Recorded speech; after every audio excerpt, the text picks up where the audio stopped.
Do this. Jeremy, say hi to our driver. Oh, let me give a big shout out. Let's give a. Am I using this or not? No, you're okay. not. Right now we're here in the Ride. We're editor-in-chief of Rides magazine, Gak staff, Carmela, boss of all bosses, and my man who's gonna take us around today. Right. Introduce yourself, man. Cecil McMillan, my name. Ooh, what company is this? Bradley Car Service. Ooh, so you guys always take celebrities like Datwon everywhere they need to go? Yeah, pretty much. All right, so how can people get at you if they wanted to get you to drive them around? You call him. That's what it is. That's how really keep it. About King magazine first. I want to ask you about. So, what exactly is the essence of King? Why is it doing so well? Oh man, I believe it's doing so well because we pretty much like talk to the people. You know, like it's a real people's type of mag, and I think like what shows that is like if we're off a month, like the people will let you know. We wasn't feeling you this month, man. And that's when you have that connection. I'd rather that than just someone blindly picking it up and, you know, just spending their money. I want them to have an experience with it. You know, especially like with the emergence of the internet and everything, and you know, people they can basically, you can see anything you want right now. You don't have to pick up a magazine, but I think people pick it up because they want to be in the King world. You know, like we've created like our own little world where, you know, what we find is cool, what we find is dope, and people want to see what that is. I think like for about 5 years when I was doing the editor-in-chief spot, I would just walk the street and people would be like, yo, I loved your editorial this month. I loved you up front. I love that. And you get to see like what kind of effect you have on people. They could feel if you're mad. Like it was certain ones where I was mad and I was writing, they could feel that. They could feel when I was amped and I was happy and stuff. So to have that kind of connection with people, I think helps the magazine. Because then they feel connected to it. They feel like, you know, it's like the soap operas. If you have like your favorite soap opera, you can't miss it, even if you're at work. That's right. You know what I'm saying? So I think that's one of the things. And we try to stay as relevant and as current, and we walk the line between, you know, sexy and classy. It's a dope magazine, man. No, it is. No. I mean, King, and a lot of thing with King is that I love how, you know, it's classy artwork. Even with the women, it's not trashy. Like anyone, even if my girlfriend will look at it, they'll look at it and be like, oh, okay, and they see how it is. That's something you strive for? Yes, definitely. And I think that's one of the reasons why some of the top in the game have dealt with us, you know, even with us being on the sexy side. You know, like they can go to Maxim, they can go to whoever, but you know, like to do it on an urban publication and to do it in this, to have like a standard of quality, that's what they want, you know, and that's what they expect, and that's what I'm going to bring them, a standard of quality that's not going to be matched, you know. And that's what King Magazine is. That's what we do, baby. Wow. And now let me talk about Rides. Now, how do you think Rides has been so well and got so successful? Why? I think because it's an extension of King, and the fact that, you know, it's not just about the cars per se. Like we try to we tie stories to the cars and to the features.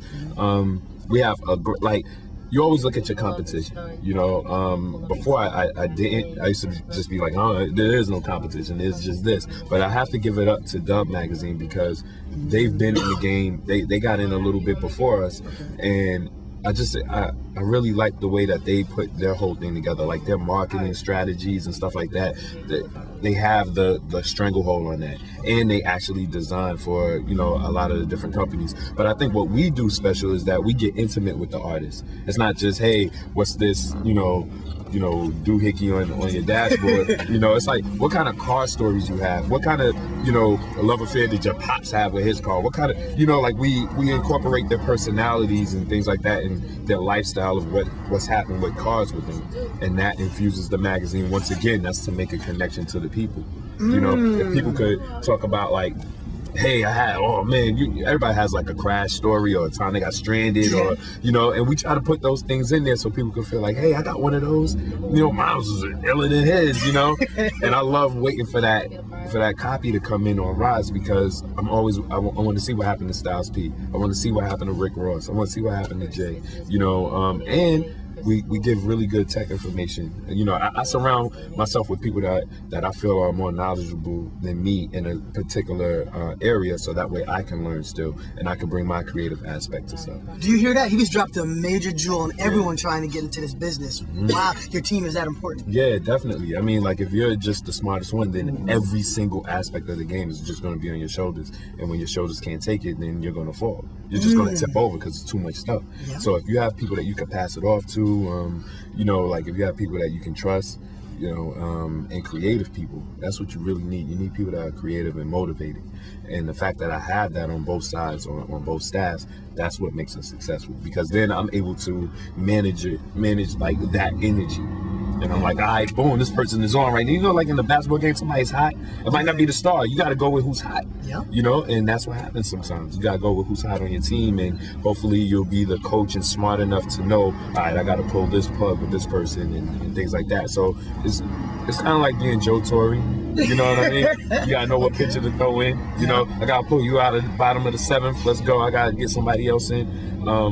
But if you have a strong team, they'll understand when to play their positions. I see, and I look at also the rides, like this magazine right here. I see we got 50 Cent on the cover. Yeah, Tell me about this. What does it take to be? Tell me about this shoot right here first. Oh man, that shoot was crazy. I actually didn't get a chance to go to that one, but that was shot in Vegas.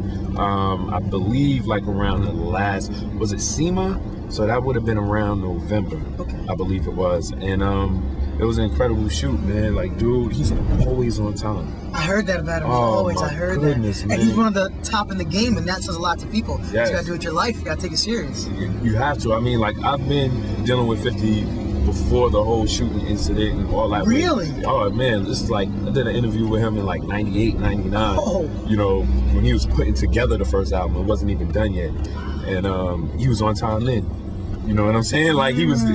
He was like, that's just something that he's carried over into. But it's good to see like his upward swing, man. He's not even done. He's just locked in that movie production deal.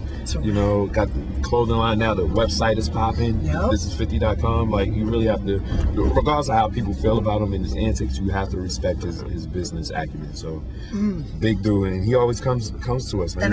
And I see he's on the cover. What does it take to be on the cover of Rides magazine? Oh man, I would say, like, you know, your card game has to be incredible. You know, or you have to really be doing something major. Like what he's done is he hooked up, you know, with Pontiac, and he's made like a real car, like one that's going to be produced and made for the masses, rather than they just hooked something up for him. That's one level of celebrity. But then when you get into moguldom, where you're like making cars and they have like your insignia on the cars, that's official. When they make you part of the brand. Like, oh man, like, that's the level, and that's all because of hip hop. So when people say hip hop is dead, you have to look at what aspect of it is dead, rather than if it's, you know, dead and done. It's not done. You know, the business side is just emerging. I see that, and then I want to go back to King. We have so many publications. All right. How do you pick someone to be on the cover of King magazine? Oh man, a lot of times it deals with like scheduling. Okay, that's real. I'm gonna just be real with you, man. Sometimes it's like who you want can't make it at that time, or this situation like with the movies and stuff, or the albums and everything, they on tour, and you're like, my first choice can't do it. So then you have B, C, and D, and you got to make B, C, and D look like it was your A, like just like your A. And why is someone an A choice? I would say like they would have to have a combination of being sexy, buzzworthy, talented, sexy again. Okay, that's real. You know, like you try to get all the elements to align, and you want to capitalize on their projects that's out, be it a movie, a fashion line, if they have a new TV show coming, all those different things. You want to, you know, piggyback off those things so you can get the most out of the production. You want to get the most out of the whole event. So that's what we do.